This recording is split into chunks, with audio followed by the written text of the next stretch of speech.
Hi అండి. నమస్తే. Welcome back to our channel tasty treats by Roja. ముందుగా అందరికీ వినాయక చవితి శుభాకాంక్షలు. వినాయక చవితి రోజు వినాయకునికి ఎంతో ఇష్టమైన ఉండ్రాలు, కుడుములు, పాలు తాలికలు, రవ్వ ఉండ్రాలు ఇలా వినాయక చవితి రోజు బియ్యపిండి, బియ్యపు రవ్వతోనే ఎక్కువ నైవేద్యాలు చేస్తాము. సో ఈ వీడియోలో నేను వినాయకునికి ఎంతో ప్రీతికరమైన నైవేద్యాలన్నీ షేర్ చేస్తున్నాను. ఈ నైవేద్యాలు చేయడానికి ఎక్కువ టైం పట్టదు. 30 నిమిషాల లోపే అయిపోతాయి.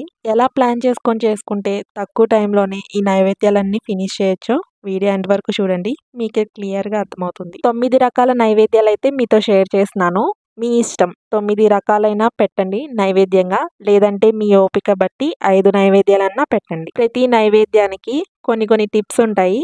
అవి ఫాలో అయ్యి చేస్తే గనక పర్ఫెక్ట్గా వస్తాయి. సో వీడియోని స్కిప్ చేయకుండా ఎండ్ వరకు చూసేయండి. అలాగే వీడియోకి ఒక లైక్ చేయండి. మీ లైక్ నాకు ఎంతో బూస్టింగ్ ఇస్తుంది. ఓకే, ఇంకా ఎలా చేయాలో చూసేయండి. ఏ పండగ అయినా సరే చలిమిడి వడపప్పు లేనిదే నైవేద్యాలు ఉండవు కదా. సో చలిమిడి వడపప్పు ఎలా చేయాలో చూసేయండి. పెసరపప్పు క్లీన్ చేసుకున్నాక 15 నిమిషాలైనా నానబెట్టుకోవాలి. ఇక్కడ పావు కప్పు వరకు పెసరపప్పు తీసుకున్నాను. ఇలా నానబెట్టుకున్న పెసరపప్పులో ఎక్స్ట్రా వాటర్ అంతా డ్రైన్ చేసేయాలి. ఇలా ఒక జల్లెడ గిన్నెలో వేసుకుని పక్కన పెట్టుకున్నాక ఏదైనా ఒక మిక్సింగ్ బౌల్ తీసుకొని పావు కప్పు వరకు బియ్య పిండి తీసుకొని అందులో పావు కప్పు కన్నా తక్కువే బెల్లం తురుము వేసుకోవాలి. ఒకసారి మొత్తం కలిసేలా మిక్స్ చేసుకోండి. ఇలా హ్యాండ్తో అయినా కలుపుకోవచ్చు, లేదంటే రెండు కలిపి మిక్సర్ జార్లో వేసేసి మిక్సీ పట్టేసుకోవచ్చు. కొద్దిగా కాబట్టి హ్యాండ్తో చేసుకుంటే మంచిది. ఇలా బియ్య పిండిలో బెల్లం అంతా కలిసిపోయింది చూసారా. ఇప్పుడు కొంచెం వాటర్ యాడ్ చేసుకుంటూ ఒక ముద్దలాగా ప్రిపేర్ చేసుకోండి. ఎక్కువ వాటర్ పట్టదు, బెల్లంలో ఉన్న తేమే సరిపోతుంది. సో చూసుకొని వేసుకోండి. నేనైతే అరౌండ్ 5 స్పూన్స్ వరకు వాటర్ యాడ్ చేశాను. ఇలా రౌండ్ షేప్ వచ్చేలా చేసుకుంటే చలిమిడి రెడీ అయిపోయినట్టే. అంతేనండి, చలిమిడి వడపప్పు అయితే రెడీ అయిపోయింది. ఇంకో విషయం ఏంటంటే ఈ నైవేద్యాలన్నీ పొడి బియ్య పిండితోనే చేస్తున్నాను. తడి బియ్య పిండితో చేస్తే కనుక వాటర్ కంటెంట్ అనేది ఎక్కువ పట్టదు, చూసుకొని చేసుకోండి. సెకండ్ నైవేద్యం వచ్చేసి పాల తాలికలు. పాల తాలికలు చేసుకోవడం కొద్దిగా జాగ్రత్తగా చేసుకోవాలి, లేదంటే పాలు విరిగిపోతాయి. అలాగే తాలికలు ఈజీగా ఎలా ప్రిపేర్ చేసుకోవాలో ఈ వీడియోలో చూసేయండి. నేను చెప్పిన కొలతలతో చేస్తే కనుక పాల తాలికలు పర్ఫెక్ట్గా వస్తాయి, టేస్టీగా ఉంటాయి. పాల తాలికలు చల్లారిపోతే గట్టిగా అయిపోతుంది కదా, అలా కాకుండా నేను చెప్పిన చిన్న టిప్స్ చూడండి, పర్ఫెక్ట్గా కుదురుతుంది. దీనికోసం 2 స్పూన్స్ వరకు సగ్గుబియ్యాన్ని నానబెట్టుకోవాలి. ఫస్ట్ ఒకసారి నార్మల్ వాటర్తో క్లీన్ చేసేయండి, తర్వాత నానబెట్టుకోండి. సగ్గుబియ్యం వేయడం వల్ల తాలికలు చాలా బాగుంటాయి. కనీసం అరగంట అయినా నానబెట్టుకోండి, టైం లేకపోతే 15 నిమిషాలైనా నానబెట్టుకోండి. ఇప్పుడు స్టవ్ మీద అడుగు మందంగా ఉన్న గిన్నె పెట్టుకొని 1 కప్ వరకు వాటర్ వేసుకోవాలి. మీడియం ఫ్లేమ్లో పెట్టుకోవాలి ఫ్లేమ్ని. ఇందులోనే 1 టీ స్పూన్ వరకు నెయ్యి, చిటికెడు ఉప్పు, పావు కప్పు కన్నా సగం బెల్లం కొద్దిగా వేసుకోండి. తాలికలు మరీ స్వీట్గా ఉంటే తినలేమన్నమాట, అలాని అస్సలు లేకపోయినా తినలేము. సో బెల్లం కొద్దిగా వేసుకోండి, సరిపోతుంది. బెల్లం అంతా కరిగి నీళ్ళు ఇలా మరుగుతున్నప్పుడు 1 కప్ వరకు బియ్యపిండి వేసుకొని కలుపుకోవాలి. నేను ముందే చెప్పినట్లు తడి బియ్యపిండి అయితే వాటర్ ఇంత పట్టదు, 1/2 కప్ వాటర్ అలా పడుతుంది. ఇది పొడి బియ్యపిండి కదా, 1 కప్ వరకు వాటర్ వేసుకున్నాను. లో ఫ్లేమ్లో పెట్టుకొని మొత్తం అంతా కలిసేలాగా మిక్స్ చేసుకోవాలి. ఇలా బియ్యపిండి వాటర్ మొత్తాన్ని అబ్జర్వ్ చేసేసుకుంటుంది. ఇంకా స్టవ్ ఆఫ్ చేసేసి దీన్ని పక్కన పెట్టేసేయాలి. ఇది కంప్లీట్గా చల్లారవసరం లేదు. పిండి మరీ ఆరిపోయినా సరే తాలికలు సరిగ్గా రావు, మధ్యలో బ్రేక్ అయిపోతూ ఉంటాయి. సో గోరువెచ్చగా ఉన్నప్పుడే మనం పిండి చేతితో కలుపుకోవాలి. పిండి మరీ ఆరిపోకుండా చూసుకోండి. గోరువెచ్చగా అయిందనమాట. ఇక చేతితో ఇలా మొత్తం కలిసేలాగా ఒక ముద్దలాగా ప్రిపేర్ చేసుకోవాలి. ఇలా కలుపుతున్నప్పుడు పిండి సరిగ్గా కలవట్లేదు, ముద్దలా రావట్లేదు అనుకుంటే చేతిని తడుపుకొని కలుపుకోండి. అలాని వాటర్ మాత్రం వేయకండి, చేతిని జస్ట్ అలా తడుపుకొని కలుపుకుంటే చాలు. ఆ తేమకే పిండి ముద్దలాగా రెడీ అయిపోతుంది. ఇలా ముద్దలాగా చేసుకున్నాక కొంచెం పిండి తీసుకొని కొన్ని తాలికలు, కొన్ని ఉండ్రాలు చేస్తున్నాను. చిన్న ఉండ్రాలు అనమాట, తినడానికి భలే ఉంటాయి. పండుగ రోజు టైం ఉండదు, కానీ ఎంత చిన్నగా వీలైతే అంత చిన్నగా చేసుకోండి, అంత బాగుంటాయి పాల తాలికల్లో ఉండ్రాలు మాత్రం. ఇలా తాలికలు, ఉండ్రాలు చేస్తున్నప్పుడు పిండి చేతికి అంటుకుంటూ ఉంటుంది. కాస్త నెయ్యి రాసుకొని చేతికి చేసుకుంటే కనుక పిండి చేతికి అంటుకోదు, షేప్ కూడా పర్ఫెక్ట్గా వస్తాయి. తాలికలకి కూడా కొద్దిగా పిండి తీసుకొని ఇలా చేసుకుంటే కనుక చక్కగా సన్నగా పొడుగ్గా వస్తాయి అన్నమాట తాలికలు. జంతిక చక్రాల్లో కూడా వేసుకొని చేసుకోవచ్చు.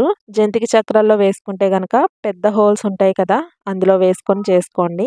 జంతిక చక్రాల్లో వేసుకొని తాలికలు చేద్దాం అనుకుంటే గనక ఇలా చేసుకొని విడిగా పెట్టుకోవసరం లేదు. డైరెక్ట్‌గా పాలు మరుగుతున్నప్పుడు అందులో పిండి ఒత్తుకుంటే చాలు. పండగ రోజు టైం ఉండదు కాబట్టి ఎక్కువ క్వాంటిటీ చేసే వాళ్ళకైతే జంతిక చక్రాలు చేసుకునే గిద్దతో అయితే చేసుకోవచ్చు. మీకెలా కుదిరితే అలా చేయండి. ఇలా మీకు నచ్చినట్లుగా ఎన్ని తాలికలు కావాలంటే అన్ని, ఉండ్రాళ్ళు ఎన్ని కావాలనుకుంటే అన్ని ప్రిపేర్ చేసుకొని పక్కన పెట్టుకోవాలి. తాలికలు ఎంత పొడుగ్గా చేసినా సరే పాలల్లో వేశాక అవి ఉడుకుతున్నప్పుడు కాస్త బ్రేక్ అవుతాయి. సో, మరీ పొడుగ్గా ఏమీ వేసుకోవసరం లేదు. ఈ సైజులో చేసుకుంటే చాలు. ఇవి ఇలా ప్రిపేర్ చేసుకున్నాక స్టవ్ మీద కడాయి పెట్టుకొని కాస్త నెయ్యి వేసుకోవాలి. డ్రై ఫ్రూట్స్ అన్నీ ఫ్రై చేసుకోండి ఈ నెయ్యిలో. మీకు నచ్చిన డ్రై ఫ్రూట్స్ అన్నీ వేసుకోండి. నేనైతే బాదం, జీడిపప్పు, కిస్మిస్లు వేస్తున్నాను. లో టు మీడియం ఫ్లేమ్‌కి అడ్జస్ట్ చేసుకుంటూ ఫ్రై చేసుకోండి. ఇవి దోరగా ఫ్రై చేసుకున్నాక ప్యాన్ నుండి సెపరేట్ చేసుకోవాలి. సేమ్ ఇదే ప్యాన్‌లో హాఫ్ కప్ వరకు బెల్లం వేస్తున్నాను. ఈ వీడియోలో రెసిపీస్ అన్నీ సేమ్ ఇదే మెజరింగ్ కప్‌తో చేస్తున్నాను. సో, మీరు కూడా చేసేటప్పుడు ఏదన్నా ఒక మెజరింగ్ కప్ పెట్టుకొని చేసుకోండి. హాఫ్ కప్ వాటర్ కూడా వేసుకొని మీడియం ఫ్లేమ్‌లో పెట్టుకొని బెల్లం కరిగేంత వరకు కలుపుకుంటూ ఉండండి. పాకం ఏమీ రావవసరం లేదు. జస్ట్ బెల్లం కరిగితే చాలు. బెల్లం కరిగి ఒక నిమిషం అలా మరిగించాక స్టవ్ ఆఫ్ చేసేసి దీన్ని కంప్లీట్‌గా చల్లారనివ్వాలి. ఇది వేడి మీద ఉన్నప్పుడు ఒక్కొక్కసారి పాలల్లో వేసి మరిగించారంటే పాలు విరిగిపోయే ఛాన్స్ ఉంటుంది. సో, కంప్లీట్‌గా చల్లారాక వేశారంటే పాలు అస్సలు విరగవు. స్టవ్ మీద మందంగా ఉన్న ఒక కడాయి పెట్టుకొని లీటర్ పాలు వేస్తున్నాను. చిక్కటి పాలైతేనే టేస్ట్ చాలా బాగుంటుంది. ఈ పాలల్లోనే సగ్గుబియ్యం నానబెట్టుకున్నాం కదా, వాటర్‌ని డ్రైన్ చేసేసి సగ్గుబియ్యాన్ని వేస్తున్నాను. సగ్గుబియ్యం చక్కగా నానిపోతే తొందరగా కుక్ అయిపోతాయి. ఎక్కువ టైం పట్టదు. సగ్గుబియ్యం ఉడికిందో లేదో తెలియాలనుకుంటే పాలు మరుగుతున్నప్పుడు సగ్గుబియ్యం పైకి తేలుతూ ఉంటాయన్నమాట. చూసారా? వీడియో క్లిప్‌లో చూస్తే మీకు అర్థమవుతుంది. చక్కగా కుక్ అయిపోయి పైకి తేలుతూ ఉన్నాయి. ఇలా తేలితే గనక సగ్గుబియ్యం కుక్ అయిపోయినట్టే. ఇవి కుక్ అవ్వడానికి 5 నిమిషాలు అలా టైం పడుతుంది అంతే. ఇవి కుక్ అయిపోయినాయి కదా! ఇప్పుడు ఇందులోకి ప్రిపేర్ చేసుకున్న తాలికలు, చిన్న చిన్న ఉండ్రాలు వేసుకొని వీటితో పాటు ముందే ఫ్రై చేసి పెట్టుకున్న dry fruits, half teaspoon ఇలాచీ పౌడర్ వేసుకొని ఒకసారి మొత్తం కలిసేలా మిక్స్ చేసుకున్నాక మీడియం ఫ్లేమ్‌లో పెట్టుకొని తాలికల్ని ఒక 5, 6 నిమిషాల వరకు ఉడికించుకోవాలి. పాల తాలికలు చేసేటప్పుడు మాత్రం అడుగు మందంగా ఉన్న గిన్నె మాత్రమే పెట్టుకొని చేసుకోండి. లేదంటే చిక్కటి పాలతో చేస్తున్నాం కాబట్టి అడుగు మాడిపోతుంది. కాస్త మాడినా సరే టేస్ట్ అంతా పోతుంది. సో, ఈ టిప్ ఒకటి ఫాలో అవ్వండి. ఇవి ఉడికేలోపు ఒక చిన్న బౌల్‌లో కొద్దిగా వాటర్ వేసుకొని 1-1 ½ స్పూన్ వరకు బియ్యపిండి వేసుకొని లంప్స్ ఏమీ లేకుండా మొత్తం కలిసేలాగా మిక్స్ చేసుకోండి. ఇది దేనికంటే పాల తాలికలు చిక్కగా రావడం కోసం ఈ బియ్యపిండి వాటర్‌ని యూజ్ చేస్తున్నాను. ఎక్కడ ఉండలు లేకుండా మిక్స్ చేసుకోండి. ఇలా మిక్స్ చేసుకున్న బియ్యపిండి వాటర్‌ని మరుగుతున్న పాలల్లో వేసుకొని మిక్స్ చేసుకోవాలి. ఇక్కడితో పాల తాలికలు 3 వంతులైతే రెడీ అయిపోయింది. ఇక చివర్లో బెల్లం సిరప్ వేసుకుంటే చాలు. బియ్యపిండి వాటర్ వేసుకున్నాం కాబట్టి మళ్ళీ ఇంకొక 5, 6 నిమిషాలైనా మరిగించుకోవాలి. అప్పుడు పాలు చిక్కగా అయ్యి టేస్ట్ చాలా బాగుంటుంది. చూసారు కదా! ఇలా 5, 6 నిమిషాలు ఉడికించుకున్నాక ఇందులోకి ముందే ప్రిపేర్ చేసుకున్న బెల్లం సిరప్ వేసుకోవాలి. బెల్లం సిరప్ కంప్లీట్‌గా చల్లారనివ్వండి. మరీ వేడి మీద ఉన్నప్పుడు వేసినా ఒక్కొక్కసారి పాలు విరుగుతాయి. అందరికీ కాదు, కొంతమందికి అలా జరుగుతూ ఉంటుంది. ఎందుకైనా మంచిది కంప్లీట్‌గా కూల్ అయ్యాక మాత్రమే వేసుకోండి. ఇప్పుడు ఒకసారి మొత్తం కలిసేలా మిక్స్ చేసుకొని మీడియం ఫ్లేమ్‌లో పెట్టుకొని 1 మినిట్ అలా కుక్ చేసుకోండి. అంతేనండి, పాల తాలికలు రెడీ అయిపోయింది. ప్రాసెస్ చెప్పడానికి పెద్దగా అనిపించినా సరే చేసుకోవడానికి చాలా ఈజీ అండి. ఒకసారి మీరు ఈ వేలో ట్రై చేయండి. పర్ఫెక్ట్‌గా వస్తాయి. పాల తాలికలు కూడా ఈ కన్సిస్టెన్సీలో ఉన్నప్పుడే స్టవ్ ఆఫ్ చేసేయాలి. మరీ ఎక్కువసేపు మరిగించినా బాగా చిక్కగా అయిపోయి చల్లారిపోయాక గట్టిగా అయిపోతుంది. ఇలా చిన్న చిన్న టిప్స్ ఫాలో అయిపోతే పాల తాలికలు కమ్మగా ఉంటాయి. మూడవ నైవేద్యం వచ్చేసి పంచ కజ్జాయ. ఈ నైవేద్యం కూడా వినాయక చవితి రోజు ప్రత్యేకంగా చేసి పెడుతూ ఉంటారు. చాలా సింపుల్‌గా అయిపోతుంది. ఎక్కువ టైం పట్టదు దీనికి. ఇవి అటుకులతో చేస్తారనమాట. ఎలా చేయాలో చూసేయండి. ముందుగా స్టవ్ మీద ప్యాన్ పెట్టుకొని 1 స్పూన్ వరకు నెయ్యి వేసుకోవాలి. నెయ్యిలో మీకు నచ్చిన డ్రై ఫ్రూట్స్ అన్నీ ఫ్రై చేసుకోండి. నేను ఇందులోకి జీడిపప్పు, బాదం పప్పు, కిస్మిస్ వేసి ఫ్రై చేస్తున్నాను. ఇవి సగం ఫ్రై చేసుకున్నాక ఇందులోకి 2 స్పూన్స్ వరకు పచ్చి కొబ్బరి తురుము వేస్తున్నాను. మీకు ఇష్టం ఉంటే ఎండు కొబ్బరిని కూడా చిన్న చిన్న ముక్కలుగా కట్ చేసుకొని వేసుకోవచ్చు. పచ్చి కొబ్బరి తురుము ఒక 2 నిమిషాలైనా లో ఫ్లేమ్లో పెట్టుకొని ఫ్రై చేసుకోండి. క్రిస్పీగా అయ్యేంత వరకు ఫ్రై చేసుకోవాలి. ఈ నైవేద్యం ఎక్కడా తడి లేకుండా చేస్తున్నాం కాబట్టి 2 రోజులైనా నిల్వ ఉంటుంది. ఇలా అన్నిటినీ లో ఫ్లేమ్లో పెట్టుకొని లైట్ గోల్డెన్ కలర్ వచ్చేంత వరకు ఫ్రై చేసుకున్నాక వీటిని ప్యాన్ నుండి సెపరేట్ చేసుకోవాలి. సేమ్ ఇదే ప్యాన్లో 1/2 కప్ వరకు బెల్లం, 1/2 కప్ వాటర్ వేసుకొని బెల్లం అంతా కరిగేంత వరకు గరిటెతో కలుపుకుంటూ ఉండాలి. బెల్లం కరిగేంత వరకు కలుపుకున్నాక ఇందులో 1/2 టీ స్పూన్ వరకు ఇలాచీ పొడి కూడా వేసుకొని ఒకసారి మొత్తం కలిసేలా మిక్స్ చేసుకోండి. ఇక్కడ పాకం రావాలి, అంటే మరీ తీగ పాకం కాకుండా కొద్దిగా స్టిక్కీగా ఉంటే చాలు. ఇక స్టవ్ ఆఫ్ చేసేసి ఇలా ప్రిపేర్ చేసుకున్న పాకంని పక్కన పెట్టుకోవాలి. ఇది కంప్లీట్గా చల్లారకూడదు, గోరువెచ్చగా ఉన్నప్పుడే దీన్ని యూస్ చేసుకోవాలి. ఇదొకటి చూసుకోండి. పాకం గోరువెచ్చగా అయ్యాక ఒక ప్లేట్లో 1 కప్ వరకు అటుకులు వేసుకోవాలి. ఫ్రై చేసి పెట్టుకున్న డ్రై ఫ్రూట్స్, కొబ్బరి వేసుకోవాలి. అలాగే గోరువెచ్చగా ఉన్న బెల్లం పాకం కూడా వేసుకొని హ్యాండ్తో మిక్స్ చేసుకోవాలి. గరిటెతో కన్నా చేత్తో కలుపుకుంటేనే బాగా కలుస్తుందనమాట. వీడియోలో చూపిస్తున్నట్టు అటుకులు, బెల్లం మొత్తం కలిసేలాగా ఇలా లైట్ హ్యాండ్స్తో మిక్స్ చేసుకోవాలి. ఈ నైవేద్యానికి లావుగా ఉన్న అటుకులు కాదు, సన్నగా ఉన్న అటుకులు తీసుకోవాలి. ఇలా మొత్తం కలిసేలా మిక్స్ చేసుకున్నాం కదండి. ఇంకేముంది, పంచకజ్జాయ రెడీ అయిపోయింది. వినాయకునికి చాలా ఇష్టమంట ఈ పంచకజ్జాయ. మీరు కూడా ఒకసారి ట్రై చేయండి. 4వ నైవేద్యం వినాయకునికి ప్రీతికరమైన బెల్లం ఉండ్రాలు, బెల్లం కుడుములు. ఈ బెల్లం కుడుములు, బెల్లం ఉండ్రాలతో పాటు పప్పులో ఉండ్రాలు కూడా ఉంటాయి. పప్పులో ఉండ్రాలు కూడా ఈ నైవేద్యంతో పాటే షేర్ చేస్తాను. ఇవి స్టీమ్ చేసేటప్పుడే ఆ పప్పులో ఉండ్రాలు కూడా స్టీమ్ చేస్తాను. సో దీనికి రిలేటెడ్గా ఉంటుంది. 5వ నైవేద్యం పప్పులో ఉండ్రాలు. ఈ 2 నైవేద్యాలు చాలా సింపుల్, ఈజీగా అయిపోతాయి. ఎక్కువ టైం కూడా పట్టదు. ఈ పప్పులో ఉండ్రాలు మీకు కొత్తగా ఉంటుంది, కానీ చాలా టేస్టీగా ఉంటుంది. ట్రై చేయండి. స్టవ్ మీద ఏదైనా ఒక కడాయి పెట్టుకొని 1 కప్ వరకు వాటర్ యాడ్ చేస్తున్నాను. ఇందులోకి నానబెట్టుకున్న పచ్చిశనగపప్పుని వేస్తున్నాను. 15 నిమిషాలైనా నానబెట్టుకోవాలన్నమాట. 2 స్పూన్స్ వరకు పచ్చిశనగపప్పు, 2 స్పూన్స్ వరకు పచ్చి కొబ్బరి తురుము వేస్తున్నాను. పచ్చి కొబ్బరి తురుము మీకు ఇష్టం ఉంటే ఇంకో స్పూన్ ఎక్స్ట్రా కూడా వేసుకోవచ్చు. వీటితో పాటు 1/2 టీ స్పూన్ ఇలాచీ పౌడర్, 1 టీ స్పూన్ నెయ్యి వేసుకొని చిటికెడు ఉప్పు వేసుకోవాలి. ఉప్పుని వేసుకుంటే స్వీట్ని బ్యాలెన్స్ చేస్తుంది కదా, సో ఉప్పు వేస్తున్నాను. ఫైనల్గా 1/2 కప్ వరకు బెల్లం వేసుకోవాలి. 1/2 కప్ అయితే స్వీట్ కరెక్ట్గా ఉంటుంది. స్వీట్ లవర్స్ అయితే కొద్దిగా బెల్లం ఎక్కువ వేసుకోండి. ఇప్పుడు మీడియం ఫ్లేమ్లో పెట్టుకొని బెల్లం అంతా కరిగేంత వరకు గరిటెతో కలుపుకుంటూ ఉండండి. ఇలా బెల్లం కరిగి 1 నిమిషం అలా ఎసరు మరుగుతున్నప్పుడు ఇందులోకి 1 కప్ వరకు బియ్యపిండి వేసుకోవాలి. ముందే చెప్పినట్టు నేను తడి బియ్యపిండి యూస్ చేయట్లేదు, పొడి బియ్యపిండితోనే చేస్తున్నాను. మీరు కనుక తడి బియ్యపిండి యూస్ చేస్తే ఒక 1/2 కప్ వాటర్ని తగ్గించేసేయండి. పిండి వేసుకున్నాక లో ఫ్లేమ్లో పెట్టుకొని మొత్తం అంతా కలిసేలా మిక్స్ చేసుకున్నాక స్టవ్ ఆఫ్ చేసేయాలి. పిండి కంప్లీట్గా చల్లారవసరం లేదు, కొద్దిగా గోరువెచ్చగా ఉన్నప్పుడే మనం చేత్తో మిక్స్ చేసుకోవచ్చు. మరీ చల్లగా అయిపోయిందంటే పిండి ఆరిపోయి మనం కుడుములు, ఉండ్రాలు చేసేటప్పుడు అంత మంచి షేప్ రావన్నమాట. అక్కడక్కడ బ్రేక్ అయినట్టు కనిపిస్తుంది. పిండి మరీ ఆరిపోయినట్టు అనిపిస్తే కనుక చేతిని తడుపుకొని పిండిని కలుపుకోండి. వాటర్ మాత్రం వేయకండి.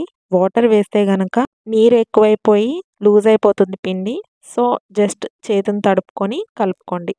చూసారు కదా, పిండిని చేత్తో ఒత్తుకుంటూ కలుపుకుంటూ ఇలా ముద్దలాగా ప్రిపేర్ చేసుకోవాలి. ఇప్పుడు ఈ పిండితో మీకు నచ్చిన సైజులో కుడుములు, ఉండ్రాలు ప్రిపేర్ చేసుకోండి. పిండి చేతికి అంటుకున్నట్లు అనిపిస్తే కనుక కాస్త నెయ్యిని చేతికి అప్లై చేసుకొని చేసుకోండి. నేను ఇక్కడ కుడుములు చేస్తున్నాను. కుడుముల కోసం కాస్త పిండి తీసుకొని ఫస్ట్ రౌండ్ షేప్ వచ్చేలా చేసుకోవాలి. తర్వాత ఫింగర్స్తో ఇలా ప్రెస్ చేసుకుంటూ కుడుముల షేప్లో చేసుకోవాలి. ఏ నైవేద్యం చేసినా 5 కానీ 9 కానీ 11 కానీ చేసి పెట్టాలి కదా. సో నేను అందుకోసం అని చెప్పి 5 కుడుములు చేశాను. 5 కుడుములు 5 ఉండ్రాలు వస్తాయి. మిగిలినవి పప్పులో ఉండ్రాల కోసం చిన్న చిన్న ఉండ్రాలు చేసుకోవడమే. 1 కప్పు బియ్యం పిండికి అయితే 5 కుడుములు, 5 ఉండ్రాలు, కొన్ని పప్పులో ఉండ్రాలు అయితే వస్తాయి. మీరు ఇంకొద్దిగా ఎక్స్ట్రా క్వాంటిటీలో చేసుకోవాలనుకుంటే ఇంకో కప్పు బియ్యం పిండి, ఇంకో అరకప్పు బెల్లం, ఇంకాస్త వాటర్ ఎక్కువ వేసుకొని చేసుకోండి. ఇక్కడ బెల్లం ఉండ్రాలు కూడా మరీ పెద్దవి కాకుండా మీడియం సైజులోవి చేస్తున్నాను. పిండి చేతికి అంటుకున్నట్లు అనిపిస్తే కాస్త నెయ్యి రాసుకొని ఉండ్రాలు చుట్టుకోండి. బెల్లం కుడుములు, ఉండ్రాలు చాలా టేస్టీగా ఉంటాయండి. వినాయక చవితి రోజు మాత్రం ఈ 2 కంపల్సరీగా పెడతారు. రకరకాల నైవేద్యాలతో పాటు ఇవి మాత్రం అస్సలు స్కిప్ చేయరు. వినాయకునికి అంత ఇష్టమనమాట ఇవి. కుడుములు, ఉండ్రాలు చేసుకున్నాక మిగిలిన పిండితో పప్పులో ఉండ్రాలు ప్రిపేర్ చేస్తున్నాను. పప్పులో ఉండ్రాలైతే చిన్న చిన్నగా చేసుకోవాలనమాట ఉండ్రాలు. ఎంత వీలైతే అంత చిన్నగా చేసుకోండి. చిన్న చిన్నగా చేసుకొని పప్పులో వేసుకుంటే చాలా బావుంటాయి. తినడానికి కూడా బావుంటుంది. ఇలా ప్రిపేర్ చేసుకున్నవన్నీ ఇడ్లీ గిన్నెలో గానీ, లేదంటే స్టీమర్ ఉంటే స్టీమర్‌లో గానీ పెట్టుకొని ఒక 10 నిమిషాల వరకు స్టీమ్ చేసుకోవాలి. లో ఫ్లేమ్‌లో పెట్టుకొని స్టీమ్ చేసుకోండి. స్టీమ్ చేసేటప్పుడు అడుగున వాటర్ ఎక్కువ వేసేయకండి. ఎక్కువ వేస్తే ఓవర్‌ఫ్లో అయిపోయి కుడుముల్లోకి వచ్చేసే ఛాన్స్ ఉంటుంది. సో, వాటర్ కాస్త తక్కువే వేసుకోండి. ఒక 10 నిమిషాలు అలా స్టీమ్ చేసుకున్నాక స్టవ్ ఆఫ్ చేసేసి వెంటనే మూత తీసి బయటికి తీసేయండి.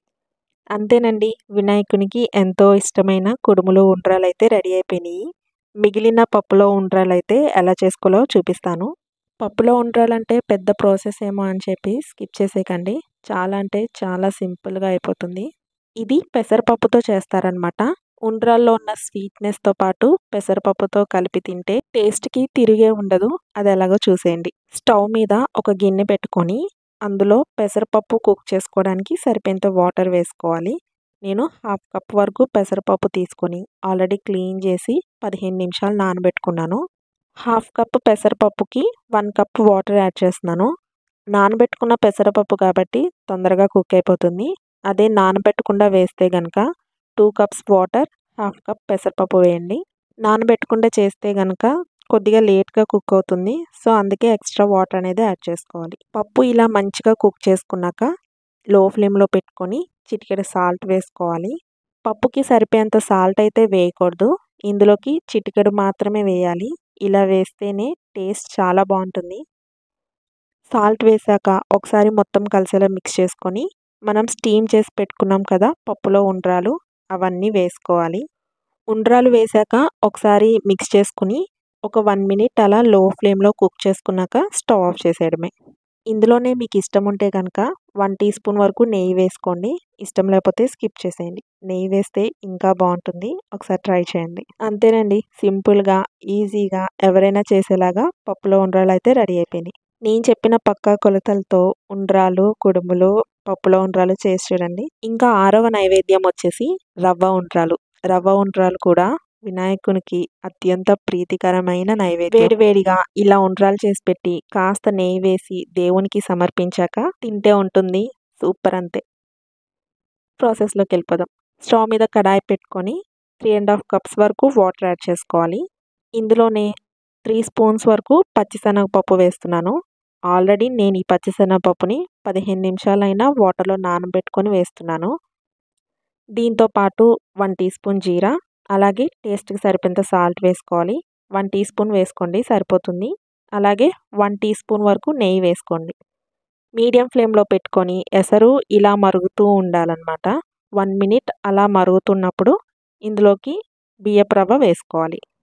1 కప్ వరకు బియ్యపు రవ్వ వేసుకోవాలి. నేనిక్కడ లలిత బ్రాండ్ బియ్యపు రవ్వ వేస్తున్నాను. ఇంట్లో చేసిందైనా వేసుకోవచ్చు. కానీ చేసే ముందు ఒకసారి రవ్వని జల్లించుకోండి. రవ్వగా ఉంటేనే బావుంటుంది. మధ్యలో పిండి గానీ ఎక్కడైనా తగిలితే ముద్దలాగా అయిపోతుంది. అందుకనే ఇంట్లో చేసిన రవ్వ అయితే ఒకసారి జల్లించుకొని వేసుకోండి. ఒకసారి మొత్తం కలిసేలా మిక్స్ చేసుకొని మూత పెట్టేసి లో ఫ్లేమ్‌లో 5 మినిట్స్ కుక్ చేసుకుంటే చాలు. ఇలా అన్నం ఉడికినట్టు ఉడికిపోతుంది. మరీ తేమగా అనిపిస్తే గనక ఒక 2 నిమిషాలు అలాగా మీడియం ఫ్లేమ్‌లో పెట్టుకొని కలుపుకుంటూ ఉండండి. ఎక్స్‌ట్రా వాటర్ ఏమైనా ఉంటే పోతుంది. ఈ కన్సిస్టెన్సీలో ఉంటే చాలు. ఇక స్టవ్ ఆఫ్ చేసేయాలి. ఇలా ఉంటే చల్లారాక కొద్దిగా గట్టిగా అవుతుందనమాట. సో, ఇంకా స్టవ్ ఆఫ్ చేసేసి ఇది గోరువెచ్చగా ఉన్నప్పుడే ఉండ్రాలు చుట్టుకోవాలి. కంప్లీట్‌గా చల్లారిపోయాక ఉండ్రాలు చుట్టుకోవడానికి కుదరదు. సో, గోరువెచ్చగా ఉన్నప్పుడే ఉండ్రాలు చుట్టేసేయండి. రవ్వ చేతికి అంటుకున్నట్లు అనిపిస్తే గనక చేతికి కాస్త నెయ్యి రాసుకొని ఉండ్రాలు చుట్టుకోండి. ఈ రవ్వ ఉండ్రాలైతే మీకు నచ్చిన సైజులో చుట్టుకోండి.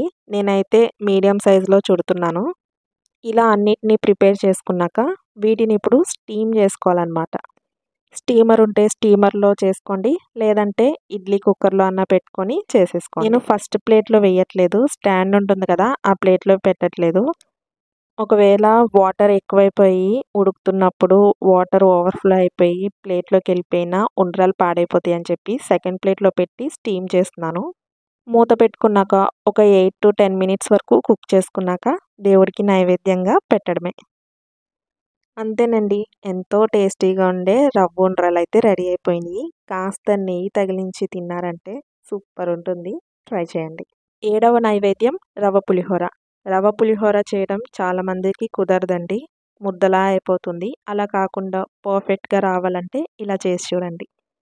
ఈ రవ్వ పులిహోర కోసం కుక్కర్‌లో 2 కప్స్ వరకు వాటర్ వేస్తున్నాను. రవ్వని నేను కుక్కర్‌లోనే కుక్ చేస్తున్నాను.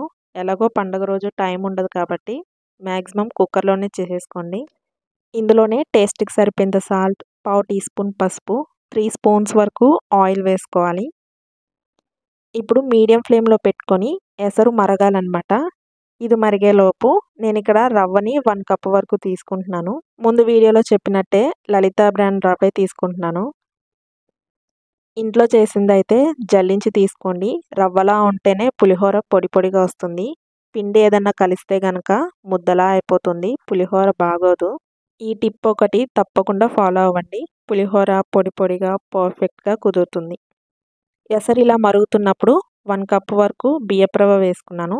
ఒకసారి మొత్తం కలిసేలా మిక్స్ చేసుకొని మూత పెట్టేసి మీడియం ఫ్లేమ్‌లో పెట్టుకొని 3 విజిల్స్ వచ్చాక స్టవ్ ఆఫ్ చేసేయాలి. యాజ్ యూజువల్‌గా మనం రైస్ ఎలా కుక్ చేసుకుంటామో అలానే కుక్ చేసుకోవాలి. దీనికి సెపరేట్ మెథడ్ ఏమీ ఉండదు. స్టవ్ ఆఫ్ చేశాక ప్రెషర్ అంతా పోయాక మాత్రమే మూత తీసి చూడండి. ఇలా చేయడం వల్ల రవ్వ పర్ఫెక్ట్‌గా కుక్ అయి ఉంటుంది. నేనిక్కడ ప్రెషర్ పోయాకే కాదు, కాస్త చల్లారాకే మూత తీసి చూశాను. సో, కొద్దిగా హార్డ్‌గా అనిపించిందనమాట. ఇలా అయితే ప్రాబ్లమ్ ఏమీ ఉండదు. వేరే బౌల్‌లోకి ట్రాన్స్‌ఫర్ చేసుకొని హ్యాండ్‌తో అలా మిక్స్ చేసుకుంటూ ఉంటే పొడి పొడిగా అయిపోతుంది. నాలాగా చల్లారిపోయాక తీయకపోతే గనక వేడి మీద తీస్తే గనక కాస్త ప్లేట్‌లో వేసుకొని ఆరబెట్టుకోండి. అప్పుడు పొడి పొడిగా వస్తుంది.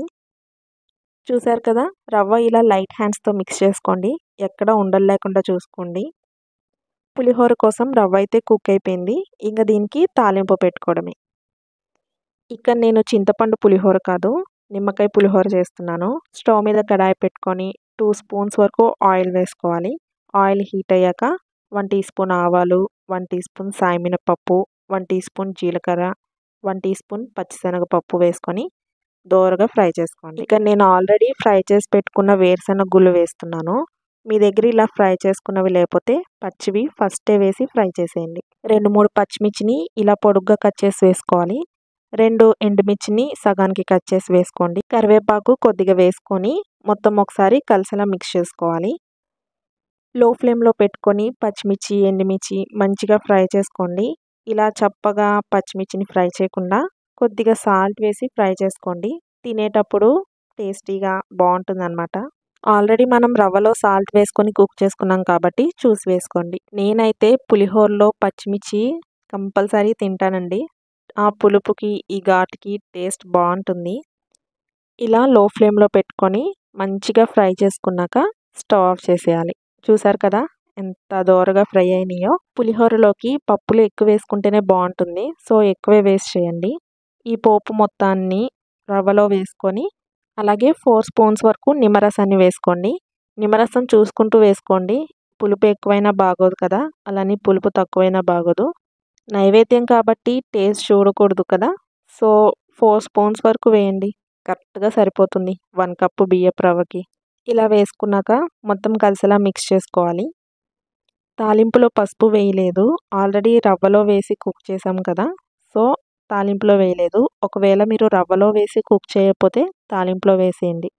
అంతేనండి. రవ్వ పులిహోర రెడీ అయిపోయింది. చూసారు కదా! ఈ విధంగా చేసుకుంటే గనక రవ్వ పులిహోర పొడి పొడిగా, టేస్టీగా, పర్ఫెక్ట్‌గా కుదురుతుంది. పండగలంటే పులిహోర కామన్ కదా! అందుకని వినాయక చవితి రోజు ఈ రవ్వ పులిహోర చేసి పెట్టండి. సేమ్ ఇలానే చింతపండు పులిహోర కూడా చేయొచ్చు. ముందు రవ్వని నేను చూపించిన మెథడ్‌లో కుక్ చేసుకొని పక్కన పెట్టుకున్నాక చింతపండు పులుసు తాలింపు పెట్టుకొని అందులో వేసుకొని మిక్స్ చేసుకోవడమే. చింతపండు రవ్వ పులిహోర కూడా చాలా బావుంటుంది. ఒకసారి ట్రై చేయండి. రవ్వ పులిహోర అయిపోయింది కదా! నెక్స్ట్ వచ్చేసి 8వ నైవేద్యం కేసరి. కేసరి అందరికీ తెలిసిందే. కానీ కమ్మగా కుదరాలంటే గనక ఈ మెథడ్‌లో చేయండి. పక్కా కొలతలతో ఎలా చేయాలో చూపిస్తాను. స్టవ్ మీద గిన్నె పెట్టుకొని 3 కప్స్ వరకు వాటర్ వేసుకోవాలి. వాటర్‌ని మరిగించుకోవాలి. ఇది మరుగుతూ ఉండంగా వేరే స్టవ్ మీద కడాయి పెట్టుకొని 2 స్పూన్స్ వరకు నెయ్యి వేస్తున్నాను. ఈ కేసరిలోకి నెయ్యి ఎంత ఎక్కువ వేసుకుంటే అంత బావుంటుంది. ఈ నేతిలో మీకు నచ్చిన డ్రై ఫ్రూట్స్ అన్నీ వేసుకొని ఫ్రై చేసుకోండి. నేనైతే ఇక్కడ జీడిపప్పు, బాదం పప్పు, కిస్మిస్ వేసుకొని ఫ్రై చేస్తున్నాను. మంచిగా లో ఫ్లేమ్‌లో పెట్టుకొని దోరగా ఫ్రై చేసుకున్నాక ప్యాన్ నుండి సెపరేట్ చేసుకోవాలి. ఇప్పుడు ఇందులోకి 1 కప్ వరకు బొంబాయి రవ్వ వేసుకొని లో టు మీడియం ఫ్లేమ్‌కి అడ్జస్ట్ చేసుకుంటూ లైట్ గోల్డెన్ కలర్ వచ్చేంత వరకు ఫ్రై చేసుకోవాలి. రవ్వ ఫ్రై అవుతున్నప్పుడు మంచి అరోమా వస్తుంది. అరోమా వచ్చేంత వరకు ఫ్రై చేయండి. అప్పుడే కేసరి టేస్ట్ అదిరిపోతుంది. రవ్వ ఫ్రై అయిపోయింది. పక్కన నీళ్ళు మరుగుతుంటాయి కదా! ఆ మరుగుతున్న నీళ్ళని రవ్వలో వేసుకోవాలి. జాగ్రత్తగా వేసుకోండి. చెయ్యి మీద సెగ తగలకుండా చూడండి. ఇలా వేడి నీళ్ళు వేసుకొని కుక్ చేసుకోవడం వల్ల కేసరి తింటున్నప్పుడు వెన్నలాగా సాఫ్ట్‌గా ఉంటుంది. రవ్వ తింటున్నట్టే అనిపించదు. అంత బావుంటుంది. ఇలా వేడి నీళ్ళు వేసి కుక్ చేయకపోతే ఒకసారి ఇలా ట్రై చేయండి. లో ఫ్లేమ్‌లో పెట్టుకొని మొత్తం కలిసేలా కలుపుకుంటూ రవ్వని కుక్ చేసుకోవాలి. 5 మినిట్స్‌లోనే రవ్వ ఇలా దగ్గరికి పడుతుంది. ఇప్పుడు ఇందులోకి 1 వరకు షుగర్ వేసుకోండి. టేస్టీగా కావాలనుకుంటే షుగర్ వేసుకోండి. హెల్తీగా కావాలనుకుంటే బెల్లం వేసుకోండి. పంచదార వేశాక మొత్తం కలిసేలా మిక్స్ చేసుకుంటూ ఉండాలి. పంచదార కరిగి రవ్వ కాస్త లూజ్ అవుతుందనమాట. చూసారు కదా వీడియోలో చూపిస్తున్నట్టు ఇలా లూజ్ అవుతుంది. ఇప్పుడు ఇందులోకి మీకు నచ్చితే ఫుడ్ కలర్ వేయండి. లేదంటే స్కిప్ చేసేయండి. నేనిక్కడ రెడ్ ఫుడ్ కలర్ వేస్తున్నాను. చిటికెడు వేయండి చాలు. ఈ స్టేజ్‌లో వేస్తేనే ఫుడ్ కలర్ బాగా కలుస్తుంది. లేదంటే కొద్దిగా వాటర్‌లో మిక్స్ చేసుకొని వేసుకోండి. ఇలా ఫుడ్ కలర్ అంతా కలిసిపోయాక ఇందులోకి 2 స్పూన్స్ వరకు నెయ్యి వేసుకుంటున్నాను. మీకు నచ్చితే ఇంకో 2 స్పూన్లు కూడా ఎక్స్ట్రా వేసుకోండి. అలాగే ఫ్రై చేసి పెట్టుకున్న డ్రై ఫ్రూట్స్, 1 టీ స్పూన్ వరకు ఇలాచీ పొడి కూడా వేసుకొని మొత్తం కలిసేలా మిక్స్ చేసుకుంటూ ఉండాలి. మీడియం ఫ్లేమ్‌లో పెట్టుకొని రవ్వ దగ్గర పడేంత వరకు కుక్ చేసుకోండి. రవ్వ ఇలా ప్యాన్ నుండి సెపరేట్ అవుతుందనమాట. ఇంకా కేసరి అయితే రెడీ అయిపోయినట్టే. చూసారు కదా! ఈ కన్సిస్టెన్సీలో ఉండాలి. ఇది చల్లారాక గట్టిగా అయిపోతుంది. రవ్వ కేసరి చేయడానికి ఎక్కువ టైం పట్టదు. సింపుల్‌గా అయిపోతుంది. తప్పకుండా ఒకసారి ట్రై చేయండి. నేను చెప్పిన చిన్న టిప్ ఫాలో అయ్యి రవ్వ కేసరి చేశారంటే టేస్ట్ అమృతంలా ఉంటుంది. రవ్వ కేసరి అయితే రెడీ అయిపోయింది కదా! నెక్స్ట్ వచ్చేసి 9వ నైవేద్యం శనగలు. శనగలు అంటే వినాయక చవితి రోజు కామన్ నైవేద్యం అనమాట ఇది. ఈ శనగల్ని ఇంకాస్త టేస్టీగా చేసుకోవాలనుకుంటే ఈ ప్రాసెస్‌లో చేయండి. నేనిక్కడ ఎర్ర శనగలు తీసుకున్నాను. 1 కప్ శనగల్ని 8 అవర్స్ నానబెట్టుకున్నాను. 8 అవర్స్ కానీ, ఓవర్ నైట్ కానీ నానబెట్టుకోండి. అలా అయితేనే నాని ఉంటాయి. ఇప్పుడు వీటిని కుక్ చేసుకోవాలి. పండగ రోజు టైం ఉండదు కదా! ప్రెషర్ కుక్కర్‌లో వేసుకొని కుక్ చేసేసుకున్నాము. ఎక్స్ట్రా వాటర్ అంతా తీసేసి కుక్కర్‌లో వేసుకొని శనగలు మునిగేంత వాటర్ వేసుకోవాలి. ఇందులోనే టేస్ట్‌కి సరిపోయేంత సాల్ట్ వేయండి. సాల్ట్ కాస్త ఎక్కువే పడుతుంది. కుక్కర్ మూత పెట్టేసి కనీసం 7, 8 విజిల్స్ అన్నా రానివ్వాలి. అప్పుడే శనగలు మంచిగా కుక్ అవుతాయి. మీడియం ఫ్లేమ్‌లో పెట్టుకునే కుక్ చేసుకోండి. హై ఫ్లేమ్‌లో పెట్టకండి. అలా అని లో ఫ్లేమ్‌లో పెట్టకండి. చూసారు కదా! శనగలు ఎంత సాఫ్ట్‌గా కుక్ అయిపోయి ఉన్నాయో. ఇప్పుడు ఈ శనగల్లో తాలింపు పెట్టుకోవడమే. శనగల్ని వాటర్‌లోంచి సెపరేట్ చేసి వేరే బౌల్‌లోకి తీసుకోండి. ఇప్పుడు స్టవ్ మీద కడాయి పెట్టుకొని 2 స్పూన్స్ వరకు ఆయిల్ వేసుకోవాలి. ఆయిల్ హీట్ అయ్యాక ఆవాలు half teaspoon, 1 teaspoon సాయి మినపప్పు, 1 టీ స్పూన్ జీరా, కొద్దిగా కరివేపాకు, ఒక ఎండుమిర్చి వేసుకొని దోరగా ఫ్రై చేసుకున్నాక కుక్ చేసుకున్న శనగలు వేసుకొని ఒక 1 మినిట్ అలా కలుపుకుంటూ ఫ్రై చేసుకోవాలి. ఈ శనగలు ఇంకాస్త టేస్టీగా ఉండాలనుకుంటే 3 స్పూన్స్ వరకు పచ్చి కొబ్బరి తురుము కూడా వేసుకొని ఇంకో 1 మినిట్ అలా ఆయిల్‌లో ఫ్రై చేసుకున్నాక దించేసుకోవడమే. సేమ్ ఇదే ప్రాసెస్‌లో కాబోలి శనగలతో కూడా చేయొచ్చు. ఒకసారి ఈ వేలో ట్రై చేయండి. టేస్ట్ చాలా బావుంటుంది. వినాయక చవితి రోజు వినాయకునికి నైవేద్యంగా పెట్టే శనగలైతే రెడీ అయిపోయినాయి. ఇవేనండి 9 రకాల నైవేద్యాలు. పక్కా కొలతలతో ఇలా ట్రై చేసి చూడండి. చక్కగా కుదురుతాయి. పండగంటేనే హడావిడి కదా! ఇన్ని నైవేద్యాలు అరగంటలో అయిపోతాయని చెప్పాను. అది ప్లాన్డ్‌గా చేసుకుంటే నిజంగానే అరగంటలో అయిపోతాయండి. నేను అన్నీ ఒకేసారి చూపిద్దాం అనుకున్నాను. కానీ క్లమ్జీగా అయిపోయి మీకు అర్థం కాదని చెప్పి విడివిడిగా రెసిపీ షేర్ చేశాను. పండగ ముందు రోజే కొన్ని ప్రిపేర్ చేసి పెట్టేసుకుంటే నెక్స్ట్ డేకి ఈజీగా ఉంటుంది. పక్కపక్కనే ఒక్కొక్క రెసిపీ చేసేసుకుంటూ ఉండాలి. ముందుగా బియ్యపు రవ్వ, అలానే బియ్యపు పిండి ఇవన్నీ రెడీ చేసి పెట్టుకోవాలి. తడి బియ్యపు పిండి యూజ్ చేసి తడి బియ్యపు పిండి కూడా రెడీ చేసి పెట్టుకోండి. బెల్లం కూడా ముందు రోజే తురిమి పెట్టేసుకోండి. లేదంటే దంచి పెట్టుకోండి. చిన్న చిన్న పనులే పండుగ రోజు లేట్ అయిపోతాయి. అలాగే పండగ రోజు లేవగానే ఫ్రెష్ అవుతాం కదా! అప్పుడు పెసరపప్పు, సగ్గుబియ్యం, పచ్చిశనగపప్పు ఇవన్నీ ముందే నానబెట్టేసుకోండి. శనగలు మాత్రం ఓవర్ నైట్ నానబెట్టేసుకోండి. పడుకునే ముందు నానబెట్టుకొని నెక్స్ట్ డేకి నైవేద్యం ఈజీగా అయిపోతుంది. అలాగే కొబ్బరి కూడా తురిమి పెట్టుకోండి. పండగ ముందు రోజే ఒక కొబ్బరికాయ కొట్టేసి దాన్ని చక్కగా తురిమి పెట్టేసుకోండి. నెక్స్ట్ డేకి నైవేద్యాల్లోకి చక్కగా యూజ్ చేయొచ్చు. ఇలా అన్నిటిని రెడీ చేసుకొని నెక్స్ట్ డేకి ఒక ప్లాన్డ్‌గా నైవేద్యాలన్నీ చేసుకుంటే 30 మినిట్స్‌లోనే అయిపోతాయి. ఒకసారి ట్రై చేసి మీ ఒపీనియన్ ఏంటో కామెంట్ చేసేయండి. మన ఛానల్‌ని ఫస్ట్ టైం చూస్తున్నట్లయితే సబ్స్క్రైబ్ చేసేయండి. ఎవ్రీ రెసిపీ మీకు టిప్స్‌తో పాటు షేర్ చేస్తాను. అలాగే ఈ వినాయక చవితికి మీరు ఏ ఏ నైవేద్యాలు పెడుతున్నారో కూడా కామెంట్ చేసేయండి. Thanks for watching. See you in next video. Bye.